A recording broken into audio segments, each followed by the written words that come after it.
In May of 2021, Big Time Studios closed a funding round of $21 million.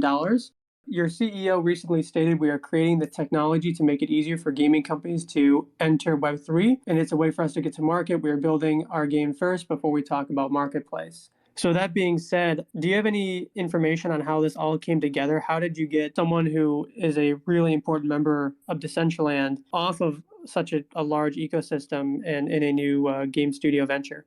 So Ari and Thor, they came from Decentraland, which, is probably the biggest blockchain game out right now. And when they were creating it, they were kind of, they took a snapshot of the space and they were looking at the mishaps of, I guess you could call it Gen 1 blockchain gaming. And basically what they said, they were like, hey, these games are not fun to play and they're not enjoyable. And people are playing them not because they're having fun, but because they're making money. So they kind of ventured out and aspired to be the first AAA rated blockchain game. And to do that, they like poached all the best guys from all these different gaming studios. What's cool about Big Time is these developers are all, they develop these different games with different aesthetics. So all the aesthetics come together to make this like concoction of a really cool play style. But yeah, I guess that's kind of the vision behind it. No, that's really cool. And does the loot play a role in the story, or is it just something that you think it's a really great part of the gameplay aspect? Is there a lore side to why you're picking up all this loot? Yeah, so it's mostly the skins, which are drops inside of the game, are cosmetic only, but they have names or titles that tie to the lore within the game and certain classes. There's multiple aspects of the story, and you can get like an NFT, like this, like the Sword of Bran, or so on and so forth, where those guys are central characters to the overall Big Time story. How are you conveying the story? Is it through dialogue? Is it through like you pick up items in the game and it has like, journals, which a lot of games do? Or do you have direct voice actors sort of carrying a story as you enter these dungeons? It's mostly through reading right now. It's a little bit different, as you'll see as you go through the demo, because it's early access right now, so you don't tie together all of the different zones and that are going to come out during the global launch. But you learn it through interacting through a variety of NPCs, things that you find inside the game as well. And honestly, the world that's out there where you're exploring at Time's End is huge. I haven't really met anybody who's or heard of anybody who has like reached all of the bounds of it. How are you thinking about sound design? I think people don't understand how important sound design is in games. Obviously, you're not doing a lot of voice narration through like the lore, but how did you guys go about getting the proper sounds for your enemies? And I'd love to hear about like how you thought about enemy types. It's a good question. I'm actually not as familiar with the music side. I know we do have a couple people in house who developed the musical score, and as it changes from the open world and through different parts of Time's End. I got to do more research on that actually, because we have talked with some other people about how to get their type of Web3 music into our game as well, and it's definitely a partnership we're looking Oh, at. that's cool. Obviously you're not the decider of all things Big Time, but in your mind, how would you go about partnering with musicians? Would you do like a deal with Join Royal, or would you go for like independent contracts? Like, Yeah, I think Matt will also be able to touch on this a little bit, but we actually were talking to someone who wants to do like a metaverse concert where, like the players in the game can like go huddle around like a stage. how do you think about tokenomics in your game, and how do you think about balancing the economy with that token? Can you walk me through that, at least in a simple way? We think that a token is, vital to a blockchain game's, sustainability. So we're making it that you can only earn the token if you play. There's never going to be a pre-sale. The team is not going to get any. Unfortunately, me and Matt, we won't be able to obtain any. There won't be an IDO or an ICO. And that's like our attempt to make it a token that, originates from the community.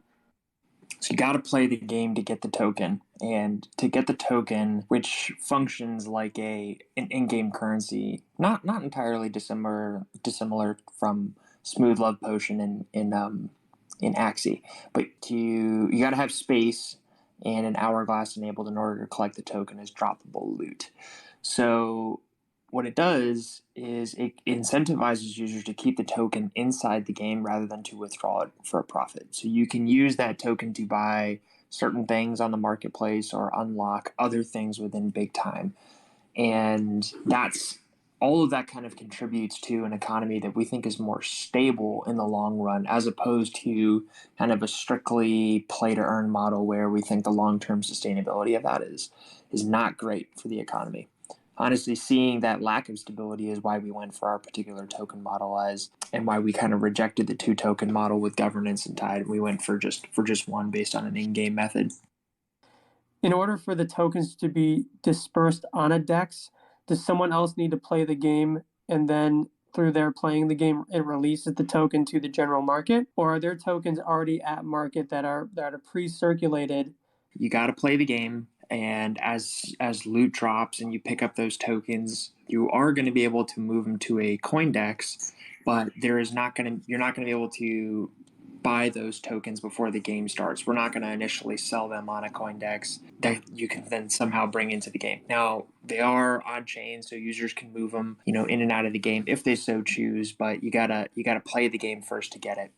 That's interesting. So I could see the value of the tokens, like just thinking about economics. Actually, New World had this problem. And I'm sure you have great auditors, like a Delphi, Masari. There's a bunch of them that do really great auditing. But we actually had a deflationary issue in New World, when that was a popular game where there weren't enough tokens in circulation, and they became so valuable that you would do handoff trading for like rocks and sticks rather than using the coin, because there were so little coins in circulation that it was just like impossible to get them, and it really damaged the economy of Amazon. So, and I'm not saying that's what would happen here, right? You're also using real money, not just coins. So the other factor is actual IRL monetary transactions. So how do you think about economy balance using the roguelike dungeon-esque gameplay that you have? How do you are you guys going to act like Fed chairs and kind of balance the token ecosystem, or are you kind of like Adam Smith? I think I'm getting that right, where it's hands off and let the market decide itself. Ooh, that's a very deeply philosophical question. So there is going to be a generally a fixed supply of the token injected over the course of several years. Don't quote me on the numbers. It's in the billions though. And there is a mechanic of where if you use the token to buy certain things from BigTime or enable certain features directly from BigTime, then it burns it and puts it back into the economy or back into the game. So there is a loop like that, but there is a fixed supply. So as with most things in free markets, the price is going to be dictated by that invisible hand that I think you're referencing. If I were building a game myself, and I'm not an economics expert, I would think about using cosmetics to incentivize inflation or deflation. So like if you wanted tokens to be burned off the market, like, taken out of circulation, you would maybe get like a special skin, right? But the idea is that you could use cosmetics to enforce certain economic measures. When I say enforce, it's like voluntary, but obviously people would want to do it because obviously the NFT will have higher value than the default coin. I don't know if you have thoughts on that. That's just my ramblings as in philosophizing in-game economics. But if you have thoughts, I'd love to hear it. There's a lot of really good ideas. I mean, we do have a team of mathematicians and economists who kind of sit around all day and fine tune the nuances of the marketplace and the economy that are eventually going to get released. That's why we haven't released a ton of details about it yet, because they're still going through the final testing yet. Because once you launch these economies, it's some of it you can't get back and you can't change it. And if you in some way improperly incentivize something, it's going to eventually put the game down a path of no return. What you're mentioning is good. You need to have some sort of deflationary measures to counteract inflationary measures, while in some way incentivizing users to keep coming into the game while also not creating some sort of Ponzi scheme effect. It's a delicate balance. Some of these games, I think, are coming out with incredibly complex economies where they almost are so prohibitively murky that users are almost turned off by it right in the beginning. We're erring more on the side of something that's more simple, that Web 2 gamers can kind of wrap their heads around more easily and in a more kind of fun way. We want the game to be fun first, we don't want it to feel like a job. So when those two effects are kind of in contrast, we generally err on the side of how do we make it more fun and inclusive as opposed to complicated and more like a job. Let me go to the next part that I have in my mind. Game balancing on your characters. Can you walk me through the mechanics of balancing these characters and where you maybe see them going in the future? Do you plan on adding more characters, or is this like really how you're structuring the game going forward?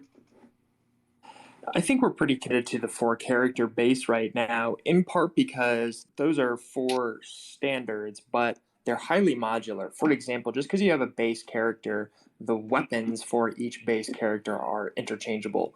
So, like one of our main streamers, Zach, has found that the most successful method for him is to be a quantum fixer base, which is like our healer, but he uses the weapons from the Time Warrior, and the Time Warrior is a tank. So he, in that regard, he's able to heal himself, do some at range healing as well, but also carry some of the that knockdown power that is attributable to the Time Warrior. And with the cosmetic skins, you can change the way your character looks pretty dang significantly, to the point where you can deck out any character so much you almost wouldn't recognize it as the base character. So, I we may add some more in the future. I haven't seen it internally talked about a lot. I don't really see a lot of player feedback asking for that. They generally are kind of more focused on some other things, but it's definitely within the realm of possibility.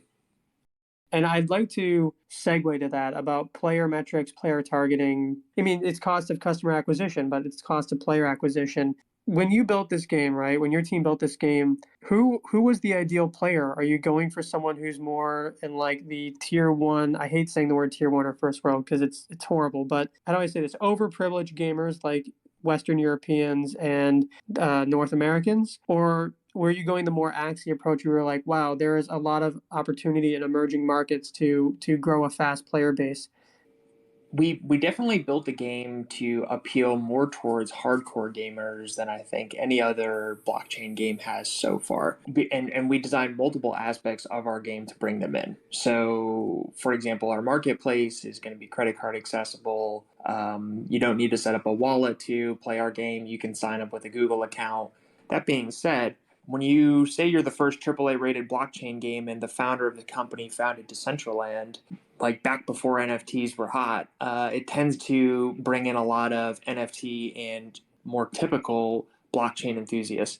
Mm-hmm. Just based on EAL, so we've got gold pass holders. Man, it's ballpark. I feel like we're 50-50 split on who's playing it. Some of them are real hardcore gamers that stream a lot and they probably do it full time, and others are people who are playing this game and trying to like make a return on it, because some of them paid thousands of dollars for that gold pass, and they're collecting NFTs like crazy and putting them back onto the marketplace to try and make some money back. So I think we've got a good blend right now.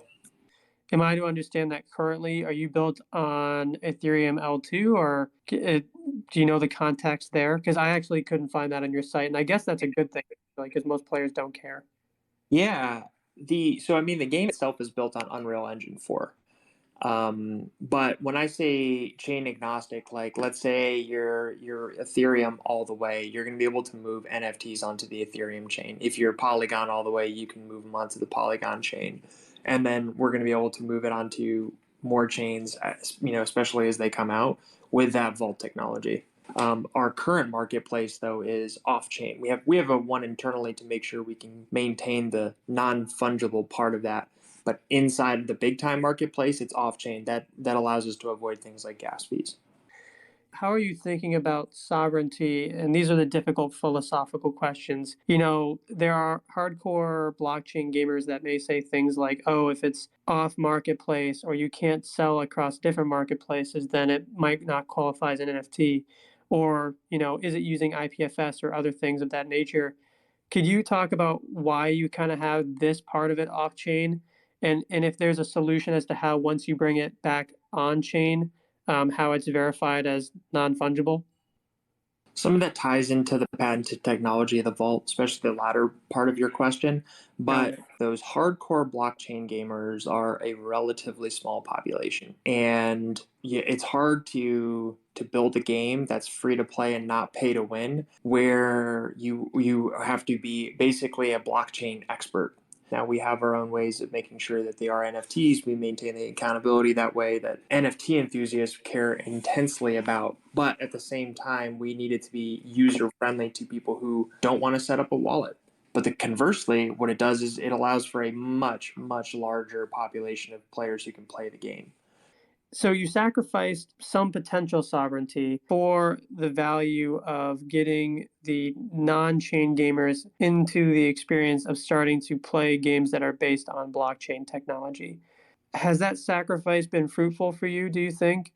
How has playtesting with content creators gone? Because obviously that sacrifice means that you need to really lean in possibly to content creators or Twitch streamers or other players.